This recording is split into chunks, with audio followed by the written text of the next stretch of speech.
देखिए, इसमें एक दिव्यांश यादव एक पैसेंजर थे जो मूल रूप से नेवेली पावर में जॉब करते हैं। वो घाटमपुर से इस ऑटो में सवार हुए और जब ये ऑटो कुछ आगे बढ़ा तो इसमें से एक व्यक्ति ने ये कहा कि आगे सड़क बहुत खराब है, हम लोग साइड रोड से इसको ले चलते हैं। तो इन्होंने एक लूप रोड पर गाड़ी को मोड़ दिया और वहां जाकर के इन तीनों अभियुक्तों ने उस व्यक्ति को धक्का देकर के वहां गिरा दिया और उसका सारा सामान लेकर के ये कोशिश करने लगे फरार होने की। लेकिन इसी बीच में उसने कतिपय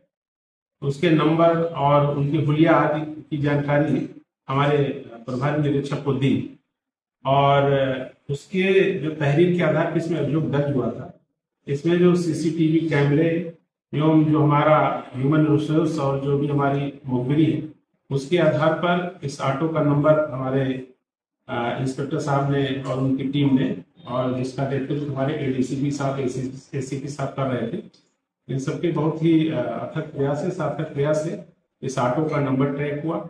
और उसमें चूंकि ये आसपास के ही रहने वाले थे तो कुछ लोगों ने इनके बारे में सूचना दी कि ये लड़के गलत संगत में पड़े हैं। तो उस आधार पे इनको जब तलाश की गई तो जब हमारी टीम आज चेकिंग कर रही थी तो इनको लगभग 12:30 के आसपास आज पकड़ा गया है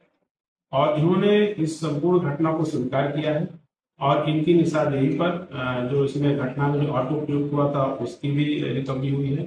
उसमें जो पीड़ित व्यक्ति था जिसके साथ घटना हुई तो उसके सारे सामान, उसका मोबाइल, उसका बैग, उसका आधार, पैन, जो भी डॉक्यूमेंट्स उसके गए थे,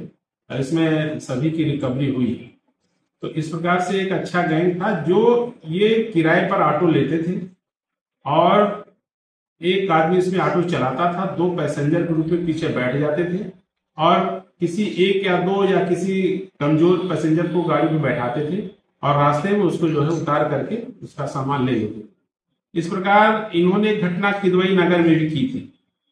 तो उसमें भी हम लोग और उसमें इनकी संहिता की उसमें और जानकारी कर रहे हैं, लेकिन उसमें जो हम लोगों ने बुनियाद देखा उससे ये मैच हो रहा है। तो इस प्रकार से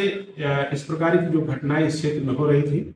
इनके जेल जाने से ऐसी घटनाओं पे अंकुश और विराम लगेगा और इसमें हमारी जो भी टीमें इस कार्य में रही उनको प्रोत्साहन उचित नगद पुरस्कार दिया। ये 23 तारीख की घटना है और आज 27 तारीख को इसका खुलासा हो गया। जानकारी हमारे काफी समय से मिल गई थी लेकिन इनकी गिरफ्तारी और सामान की रिकवरी में उस नहीं, आरोपी के खिलाफ पहले फिलहाल हमारे भी रिकॉर्ड में नहीं है, लेकिन हम लोग इसकी जानकारी और कर रहे हैं क्योंकि इसमें एक आरोपी हरदोई का है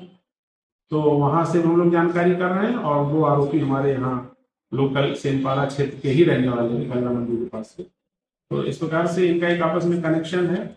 और इन सबकी और भी गतिविधियों को हम लोग इसमें कैसे और भी ऑटो वाले शामिल हो सकते हैं, जैसे गैंग बना हुआ है? हम लोग और लिंकेज इनके कॉल डिटेल्स वगैरह की भी जब उससे सीडीआर निकलवाते हैं जब इसका अध्ययन करेंगे और बातें भविष्य में।